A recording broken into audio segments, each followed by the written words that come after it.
Good morning, guys. It's 6:15 on Wednesday. I just got up, so I'm going to get ready and then I will talk to you soon. Okay, so we made it to the hospital. It was about 45 minutes to get here. I'm here with Molly, so on Instagram. So it took us, like I said, about 45 minutes. We're gonna head in there about 10 till we're supposed to be there at 8. So I will do kind of a follow-up afterwards. Initially, I just am hoping that I don't get too overwhelmed and I just have to realize that I do know things. So I'm excited that this is our first clinical, so look out for my reaction afterwards. I made it into the hospital, so we'll see what happens next. Hi everyone, I just got back and I wanted to do my update. I just finished my clinical today, so I'm going to tell you a little bit about my experience, some of the patients that I saw, and what I got to do. So started my day at 8 o'clock and went till about 3, and we had patients from like 8:15 until like 12. We had like 45 minutes for lunch, and then we were going solid until 3 o'clock. So got to see a lot of different types of patients, and that was really cool. And I watched some videos beforehand, which was really helpful, especially when the PT was quizzing us on like different interventions and things that we would do. So the first patient that we saw was 100-year-old woman, which was amazing, and she had a total hip replacement, or actually, sorry, it's considered a hemi-hip replacement, so it only does, like, the hip is like an L shape. It's kind of like this. So my thumb would be like the ball part that goes into your pelvis. And so that's the part that got replaced. So not the full L that sometimes they'll do for a replacement. And so I also got to see her do a transfer from her bed to her chair. That was pretty common throughout the day. When I was looking at my notes, I definitely saw a lot of them. And then the second one that I saw was in the ICU. It was a total knee arthroscopy. I think that's how you say it. And for that, because it was ICU, we had to gown up. So we had gowns and gloves. It was so hot in that room, seriously. Like, I've never been in a hotel. I went to a hospital. Oh my God. Sometimes I just can't speak. And so we went in there and we walked her around the bed. And then I was able to help assist her in doing some exercises, so some heel slides and then quad sets to try and work on both flexing and extending the knee, or like bending it or having it straight in normal people terms. And so that was really cool because it put my knowledge, like, that I kind of been learning, and then I got to actually do it with a patient and feel like we learned about end ranges, and so, or end feels. Seriously cannot talk today. Oh my God, I apologize.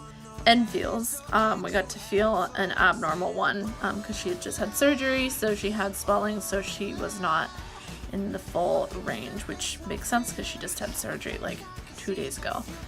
And so we also did a couple of other different exercises with her, working on her ankle, bringing that up, so flexing her foot, and then putting it down on the floor, and strengthening, doing some isometric strengthening with that leg. So that was really cool because I really got to get in there and apply my knowledge, and it really made me realize, look, I can actually do things, which was nice. I needed that. So then we had a meeting that my CI had to go to, and it was about hover mats and different types of like ways to prevent friction on patients. And then it was also about how to deal with patients who refuse treatment and how to deal with that. So that was really useful because I talked to a classmate who's a year older than me, and she said that she wasn't really prepared for those situations, so it really helped me, like, guide me in how I would handle that situation if I ever have to deal with it. So that was really good that I was there. It was perfect, because I literally was going to ask my CI or clinical instructor about it, so that was really good. So then we had lunch for about 45 minutes, and then we had a patient who was depressed. She had depression and was on the mental health floor, and so we had to be cautious with how we approached her and how we talked to her, and that we didn't set her off. So I talked to the physical therapist about it, and she said that you just kind of have to learn that stuff through experience and dealing with patients. So I'll have to just keep working on that. So I also got to help with that, doing some gait training. We were doing walking with an assisted device, which is also known as like a cane is an example. And then I got to do some manual muscle testing. And so that was really great. The next patient was interesting because he was very defiant and he did not want therapy at all. So went exactly into what the meeting was about, which was really cool. So I got to see that. It was really awful, how he was being so rude to the therapist, but it was cool for me to see that and how she handled it. She handled it really well. So basically the physical therapist asked if the patient, if we could do a transfer to the chair, and he said no. And then she said, okay, well, why don't we do some stuff sitting on the edge of the bed? And the patient was like, okay, we can do that. And then she asked if they could do some leg exercises, and the patient said, okay, well, what kind of stuff? And the PT said, well, let me show you. I'll show you how to do it. So the patient then did a bunch of leg exercises, and then we progressed to having him stand, which was a lot of work the first time. And we actually got him to walk around to the other side of the bed, which was a huge thing. And then we practiced doing some sit to stands, which was great. And he really looked stronger after the second one. So, not a huge improvement, but still better. So then we saw a total hip replacement. So we had to move her from a chair to a bed. There's just a lot of transfers in hospitals and acute care. But we also got to see pitting edema. We haven't really talked about that in class yet. So that was it. We literally were just oh, it's evident. We can see it. And the therapist showed us how you test for it. So it wasn't too big of a deal, but we'll learn more about it in the future part of this semester.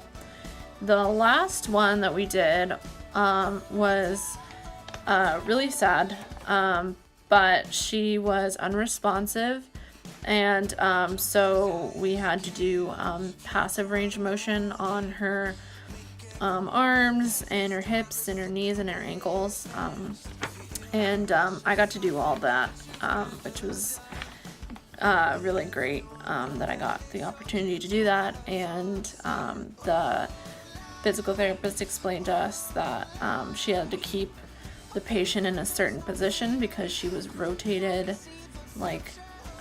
position wise, just to keep her everything moving, and so we had to be careful to put it back because we didn't want to undo something that had just been done.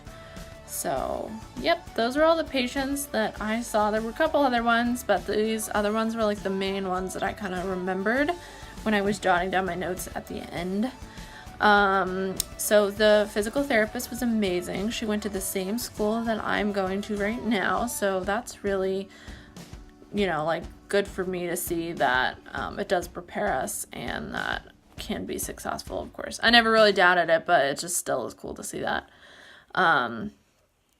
And then, yeah, it was a good day. It was great moving up from like the shadowing phase. Man, you know, you've been like shadowing and like working with in a hospital for like 8 hours when you can't speak English anymore. You just speak like blah, blah, you know? Yeah. Okay. I know y'all understand. So, it was interesting, you know, doing more stuff than just plain shadowing. So putting hands on patients, doing, you know, like range of motion and all that kind of stuff that I talked about previously. So put it into perspective. So I think like something that I'm going to try and work on for future clinicals and that I just recommend for everyone starting clinicals is ask your CI questions. If they're there, they want to answer all of your questions. So, you know, even come in with some, or even just on the fly. And it's really hard to come up with questions on the fly, but ask them because they're knowledgeable and they want to answer questions. Second thing is try and ask to do things. Like sometimes things just get going and the PT just gets into like the mindset like I'm just doing all the things, but you are there and you're paying tuition and you're not volunteering anymore. So you need to get in there and do it. And so there were some times where I asked for it. Actually, the first time, for the first patient that I talked about, I was sweating like no tomorrow. I was so nervous about asking her if I could do it. And I felt so much better that I actually asked her and I did do it. So that was really good for my self-confidence and that I did it right. So those are the two things. I think the third thing is just to be open to, you know, all the different patients that you see. I mean, most of our patients were probably older, probably in their 70s up to our 100-year-old. But learning how to interact with families, how to introduce myself, how to make the families and the patient feel comfortable with me being in the room. All the patients were fine with us being in the room, but just to make sure that you're talking to the patient. And yeah, the first patient that I did, she was so nice, and she was like, you need to learn this stuff somehow, so better do it on me. So it was really great, and she was very supporting. So it was great that that was like my first real like good experience. So I will definitely remember that one for a while. So that was kind of my day. We drove home. It was about 45 minutes to get home, so it wasn't as long as getting there. So yeah, I'm really tired, but the day's not over yet. Came home and I'm going to be going back to school for a 7 p.m. Review session. We're having a checklist or skill. It's almost like a quiz kind of thing, but it's more like clinical skills type stuff. Oops, sorry, the lighting's bad there. I will just continue to lean against this wall.